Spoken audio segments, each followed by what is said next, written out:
Greetings everybody and welcome back to another ring theory video. In this video I want to talk a little bit about ring isomorphisms. So in the previous video we took a look at ring homomorphisms, which is when you have two rings, let's say R and S, and there exists some map phi that goes between them, and phi preserves the addition and the multiplication structure from the ring R. Now if this map phi here is a bijective map, then of course the inverse map phi inverse exists as well. And if this inverse map here is also a ring homomorphism from S to R, then what we say is that this phi is a ring isomorphism because there's a homomorphism that goes between both R and S. So R and S are isomorphic as rings. So let's write down a few definitions and propositions just to make everything more precise here. First of all, we say a ring homomorphism is a ring isomorphism if it is bijective. Now for the astute among you, you may notice that I've only mentioned that the ring homomorphism has to be a bijective map.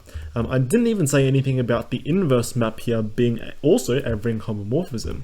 So you may pose the question, well, is this definition even a good definition? Because does bijective imply that the inverse is also a homomorphism? Now if you've studied some other areas of mathematics, for example topology, where you take a look at continuous functions, let's say we have two topological spaces, M and N, and then we have a map F that goes between them, and F is a continuous map. So continuous maps are basically the structure preserving maps in the lands of topology, kinds of like how ring homomorphisms are the structure preserving maps in the lands of rings. Then if the inverse map exists, then you can come up with many, well, simple examples even, where the inverse map doesn't necessarily have to be continuous as well. But it turns out for rings, and also groups as well, and linear maps, so linear maps are the structure preserving maps for vector spaces, that this question over here has a positive answer, and so we can give this via a proposition. So technically I should have stated this proposition before I stated the definition. Let phi from R to S be a ring homomorphism. If phi is bijective, then phi inverse is also a ring homomorphism. So it's quite a good exercise to try to prove this statement here. I won't do it right now, but I will do it at the end of the video in case you guys are interested in seeing the proof. Okay, so hopefully we're happy with this definition now, making sense. And now we'll give another definition. Two rings, R and S, are said to be isomorphic if there exists a ring isomorphism, phi, that goes from R to S. And if this is the case here, then we write R and then we put an equal sign with a little twiddle on top, S. So you would have seen me use the symbol before. This just means isomorphic. And if these structures here are rings, then obviously this refers to ring isomorphism. So if you want to show that two rings are isomorphic, then you need to be able to construct a ring isomorphism between them, which is a homomorphism, which is also bijective. If you have a map between R and S, it's quite easy to check if it's a homomorphism. You just need to check those three properties that I mentioned in one of the previous videos, namely that it preserves addition and multiplication, and also identities are sent to identities. And also you need to check its bijective as well, which means checking injectivity and surjectivity. And in fact I have quite a nice proposition which is useful for checking if a ring homomorphism is an injective map. So let phi from R to S be a ring homomorphism, then phi is injective if and only if the kernel of phi only contains the additive identity, which is the 0 in your ring. So if you've studied a little bit of group theory or linear algebra, you may have seen this before. In group theory, if your kernel of your group homomorphism only contains the identity, then your group homomorphism is an injective map, and similarly for linear maps as well. If a kernel only contains the 0 in your vector space, then you're working with an injective linear map. So again, it's quite nice to try to prove this proposition as an exercise. It's not too tricky to do, and I'll give a proof of this at the end of the video as well. Greetings once again, Future Cubes 3 here, jumping in while I'm doing a little bit of editing. I was going to throw in some examples of ring isomorphisms into this video, but it was going to make it slightly longer than I would have liked. So examples are coming in the next video. We're going to finish off now with some proofs of those propositions. Alright, so this first proposition here, let's try to give a proof of them. Shouldn't be too tricky to do. We want to show that phi inverse is a ring homomorphism, so it would be nice if we can start from elements in S. So let S1 and S2 be elements in S. Now because phi is bijective by assumption, that means that there exists unique elements R1 and R2 inside of R, which map to S respectively. So phi of R1 equals S1 and phi of R2 equals S2. Okay, so now let's consider S1 plus S2. What exactly is this? This is just phi of R1 plus phi of R2. But because phi is a ring homomorphism, we can bring those two arguments together, and this is just equal to phi of R1 plus R2.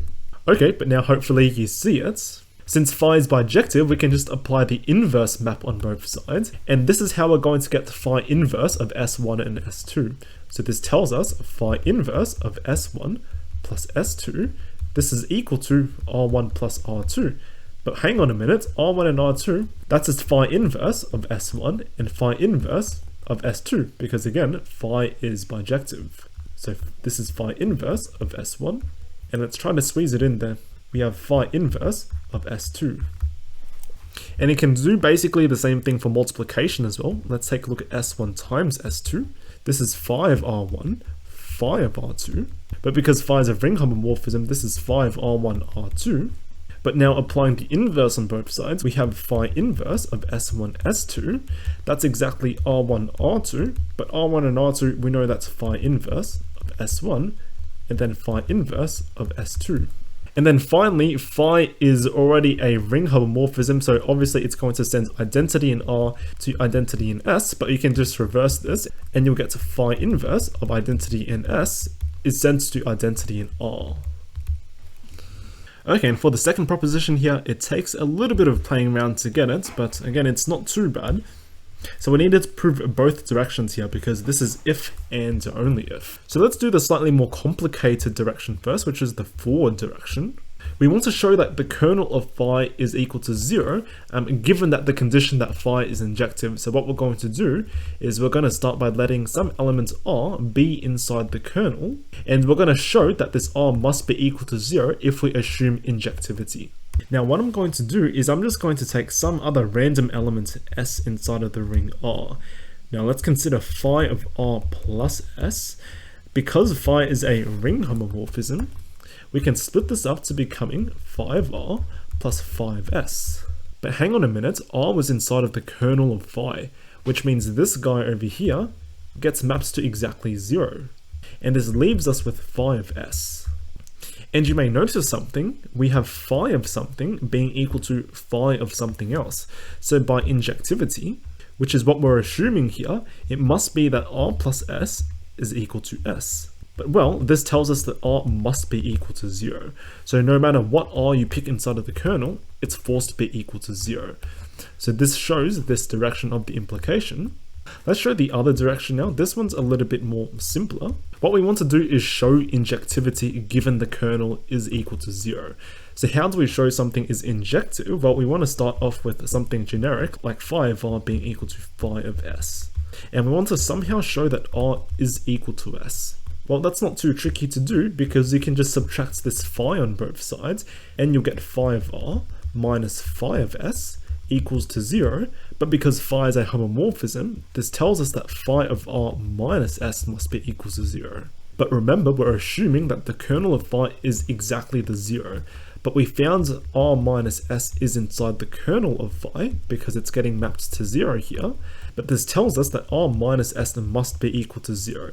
But hey, that's exactly R equals S, so therefore we've shown injectivity.